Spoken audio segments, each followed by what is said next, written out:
Next point of non-tax revenue receipts of the government is fine and penalties. So government charge certain fine and penalties also, right? So these are imposed on the persons who violate certain laws, right, made by the country, made by the government of the country. Its main objective is not to collect revenue but to check crimes, right? So fine and penalties are paid by the people, those who are violating certain rules or regulations. For example, you are driving a two-wheeler but you are not wearing helmet, then government will charge you with certain fine, that is called as challan, right? So these type of fine and penalties are also the source of non-tax revenue of the government. But keep in mind, its main objective is not to collect the revenue, but its objective is to check the crimes. Then fifth point is income from public enterprises. Public enterprises means public companies. There are certain big companies run by the government, right? And these companies have national significance also, because sometimes the private sector does not have enough money to invest into some significant industries, but in these industries government do the investment. For example, we can take the example of BHEL, SAIL, Hindustan Petroleum, Bharat Petroleum, BSNL, MTNL. So these are some companies, public enterprises of the government, which are run by the government authorities and provide basic services to the people. What is the main objective of these public enterprises, right? The objective is to provide the basic services to the people.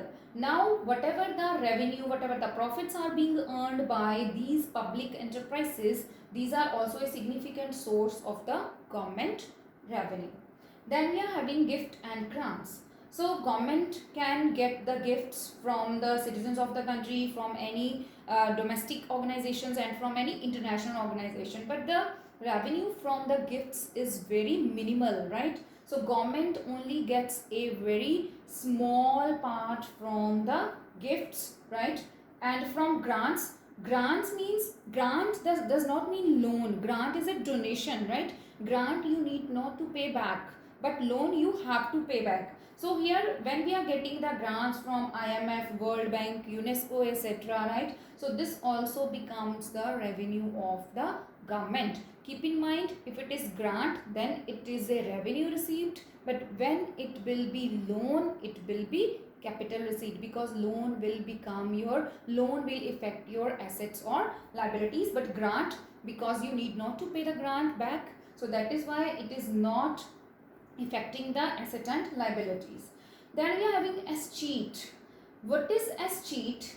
There can be the property which does not have any claim of successor, right? There is the property which does not have any successor or legal heir, right? So if the property does not have anyone to claim on the same, then government will acquire the same property, right? Government is only having a legal right over the same property, and government can sell the same property and then have the revenue from it. So this is known as escheat. If any person dies without making a will on a particular person's name, right? So that property remains unclaimed. There is no one to claim for the same property. The same property is being acquired by the government, and after selling the property or after giving the property on rent to someone else, whatever the revenue is earned by the government, that is known as cheats. So this is all for revenue receipts.